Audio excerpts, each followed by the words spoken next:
Hey, Shalom. Kahala Yahweh, Bahasham, Yahweh Shai, Bahasham, Baha, Rachakwadash.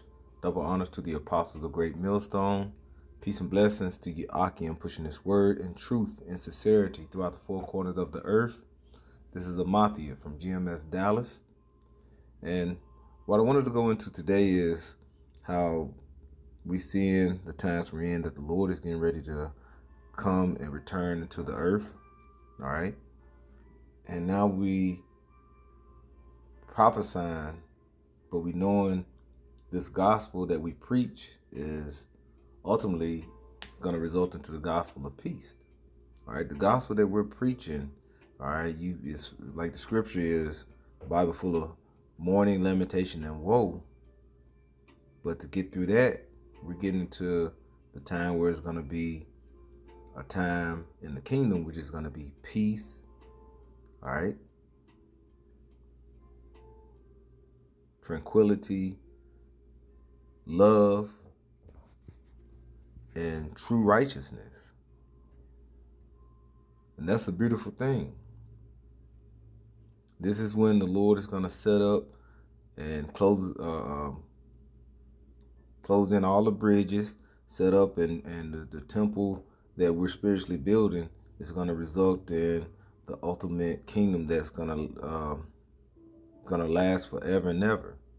And it's going to continue to flourish, all right, here on earth and throughout the cosmos, throughout the universe, constantly going to continue to grow because it's going to be full of wisdom, knowledge, and understanding. All right, but that is going to the time that we're looking for. All right, when the breaches are closed, when the Lord is setting up to come back, the return of Yahweh Shai, who's going to sit on the throne of King David. All right. This is Amos 9 and verse 11. And you see at the top it says, the restoration of Israel. All right. I'm reading the KJV, which is on the left. It says, in that day will I raise up the tabernacle of David that is fallen. All right. Because what happened to the tabernacle of David? All right. When King David was here upon the earth, he reigned and the northern and southern kingdom came together. And who sat on that throne after King David? Solomon. All right, and then Solomon, when Solomon was on the earth, we had 40 years of peace. And we know Solomon, he started as he got older, he started dealing with these other guys from his concubines and things like that, and it came to a result where the nations were split, and ultimately leading to the northern kingdom being brought down by the Assyrians and the southern kingdom being brought down and sieged by the Babylonians.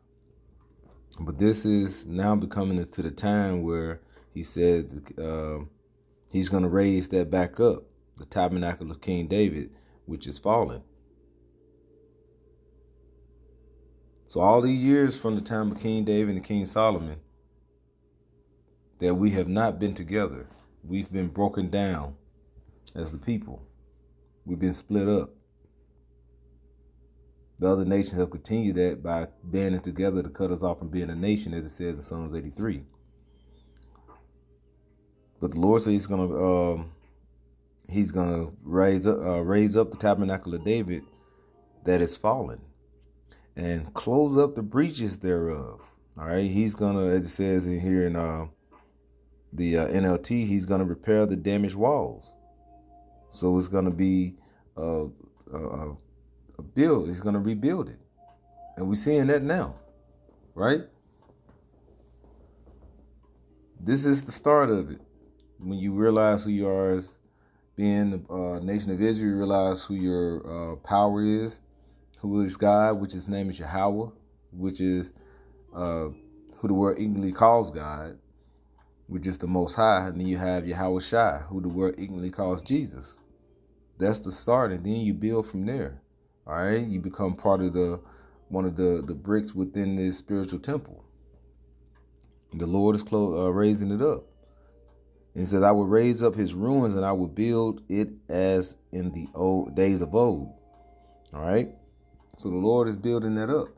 All right. And like I said, it started during the time of Elder Abba Bivens. All right. I'm going to get this here. This is Luke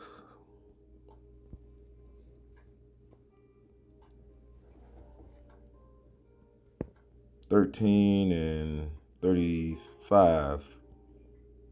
30, 35. It says, behold, your house is left unto you desolate.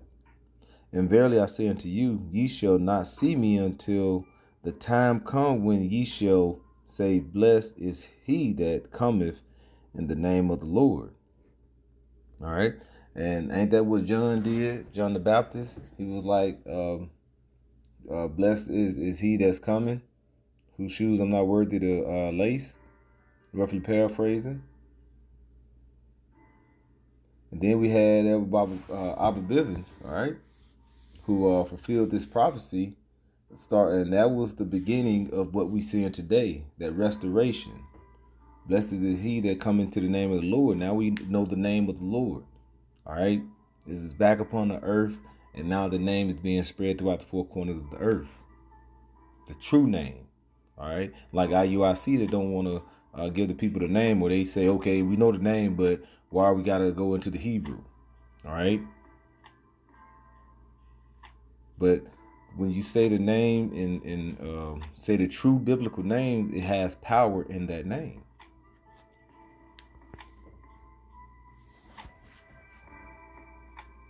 So this is the time that we have to wake up and see what's coming. We're going to go through trials and tribulations, but ultimately it's the end of all this is going to be what? The kingdom of heaven. All right. The end of all this is going to be the kingdom of heaven.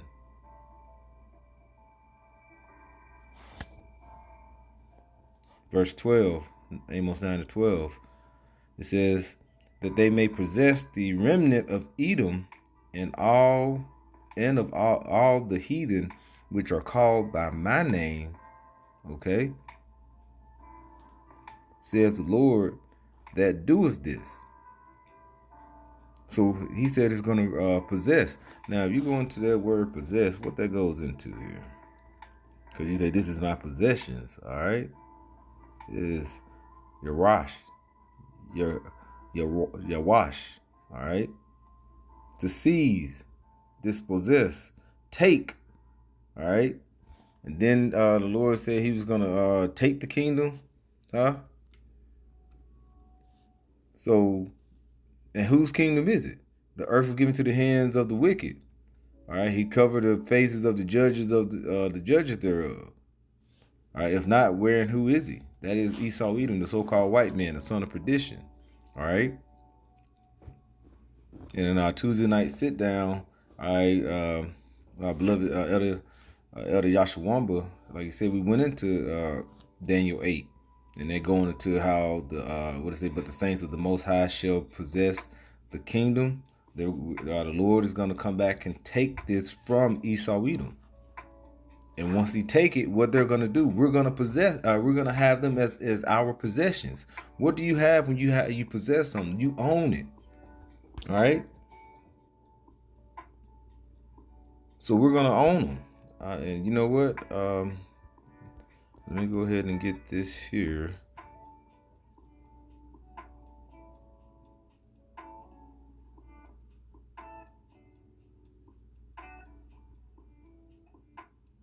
All right, and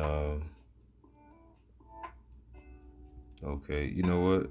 I want to get Isaiah 14. This is Isaiah 14. All right. Now, I'll start at verse 1. It says, for the Lord will have mercy on Jacob and will yet choose Israel and set them in their own land. Now, they're trying to talk about the small hats over there in the land today.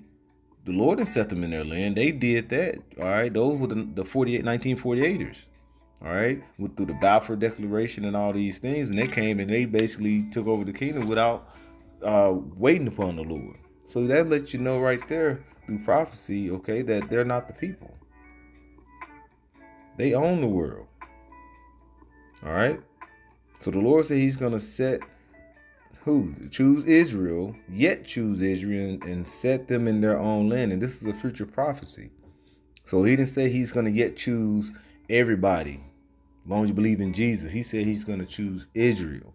And the Lord cannot lie. He's a man that cannot lie.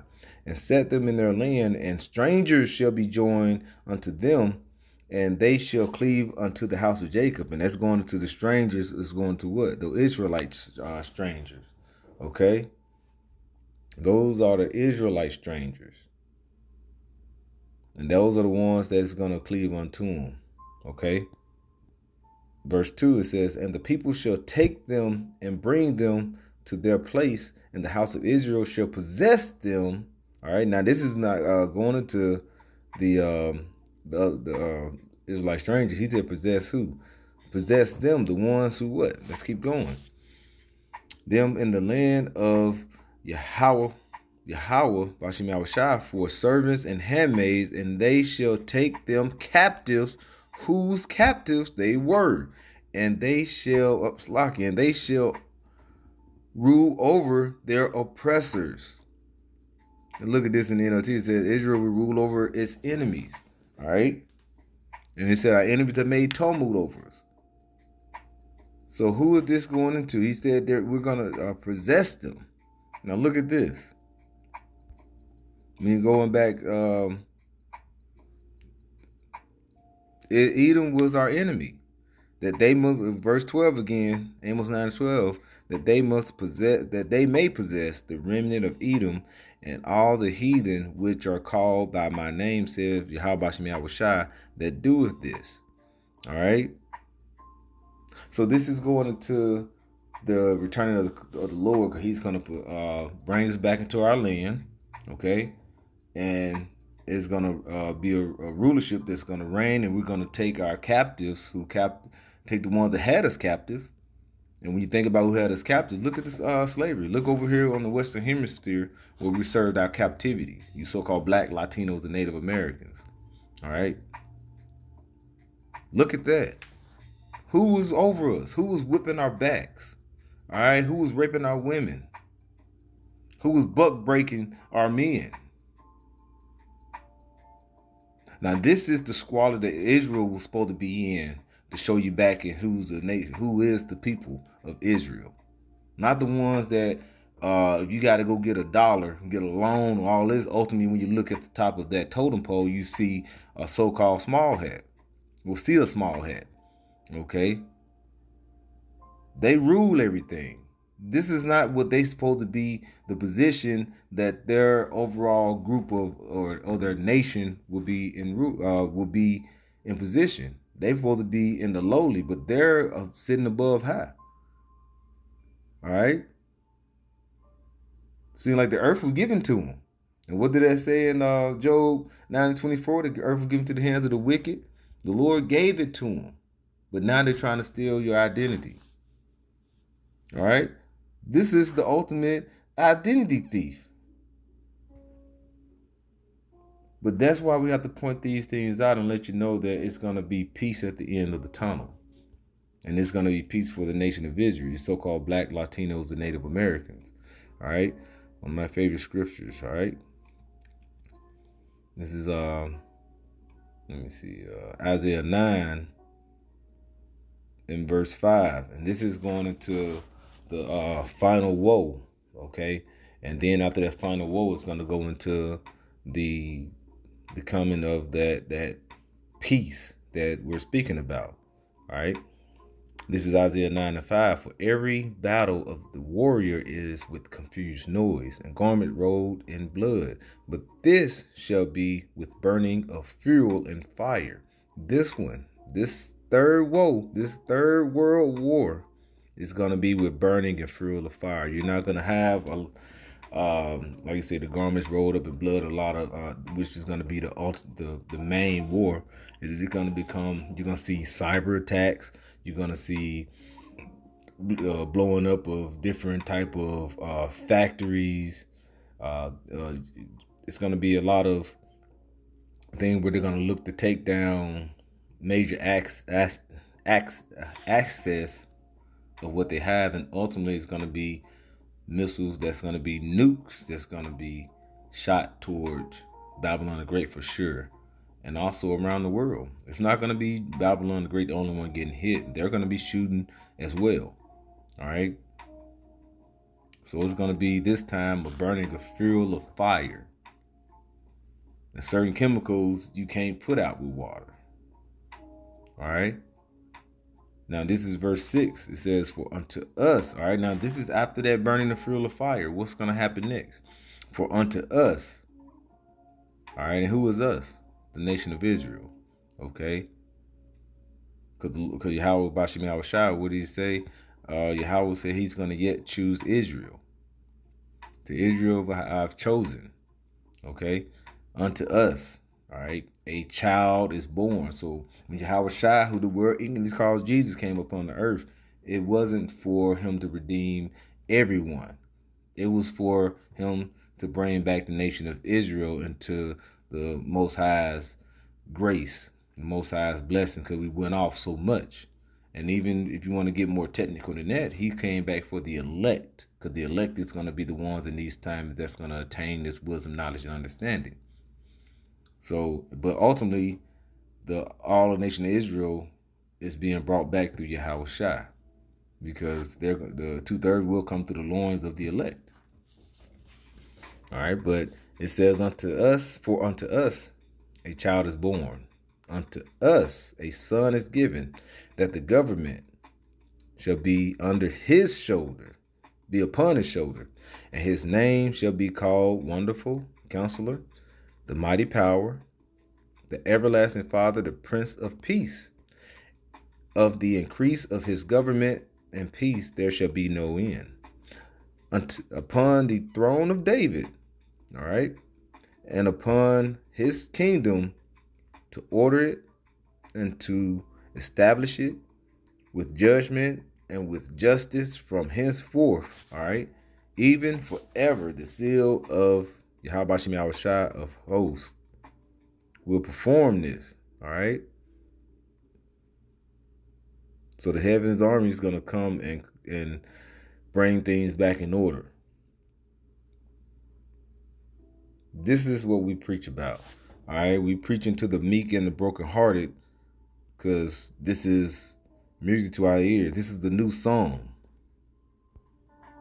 All right, this is Isaiah 61:1. The spirit of Yahweh power is upon me, because the Lord has anointed me to preach good tidings unto the meek.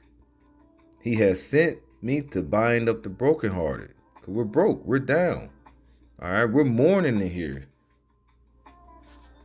Working to basically make right at the ends meet. Sometimes you can't even get to that. Your woman dealing with, you think you can't hardly trust your woman. Your kids, the kids here around here are bugged out. These kids, they record themselves doing criminal acts. First they used to rap about it and then go to jail, but now they do it and do it on camera. No common sense whatsoever. Esau have really did a number on our kids. So we're preaching to the brokenhearted. All right, keep going here. He says, anointed me to preach good tidings unto the meek. He has sent me to bind up the brokenhearted, to proclaim liberty, okay, to the captives, and the opening of the prisons to them that are bound. Verse 2, to proclaim the acceptable year of the Lord and the day of vengeance of our power, to comfort all that mourn. And that is what we're doing, because we've been mourning and we received the name and the glory that's started perspiring throughout the earth during the time, like I said, during the time of Abba Bivens, all right, the starting of their restoration by blessing us with the name, with that understanding. And then it grew. into today. Now we're starting to see the strongholds. We're starting to see Esau's kingdom starting to crumble. All right, because it was the time, and that it was also a time where we had to run to and fro, as it says in Daniel and Daniel 12, and the knowledge will increase. Now we're seeing that it's the end of the tunnel is peace. All right, the end of America's empire is at the end. This year makes 250 years that America has been um, developed and empowered. It went through the age of affluence. Like you say, when it goes into the 6 or 7 stages that define the ages that define the empire. You have a stage of having money and wealth, intelligence. Then it goes down to decadence. All right, now we have AI, but now it's having what? That decadence and collapse. Okay, and we should be rejoicing because our enemy is going to be brought down. This is Baruch 4:24. It says, like as now the neighbors of Zion have seen your captivity, so shall they see shortly your salvation from our power, which shall come upon you with great glory and brightness of the everlasting. My children, suffer patiently the wrath that is come upon you from Yahweh Shem Yahushai, for thine enemies has persecuted thee, but shortly thou shalt see his destruction, and shall tread upon his neck. My delicate ones have gone rough ways, and were taken away as a flock caught of the enemies. Be of good comfort, O children, and cry unto Yahweh Shem Yahushai, for ye shall be remembered of him that brought these things upon you. So rejoice. All right. Give praise to the Lord. Pray without ceasing. This is gospel. This is the gospel of peace. We're giving that gospel, like I said, we're letting you know the Lord is going to come back with vengeance. All right. That righteous indignation, the destruction that's going to come upon Esau, Edom, and these other nations, and the 2/3. But then that gospel of peace, because Yahweh Shem Yahushai is getting ready to come back and make his return. All right, for Esau is the end of the world, and Jacob is the beginning of it that followeth. Call Allah Yahweh Shem Yahushai. Shalom.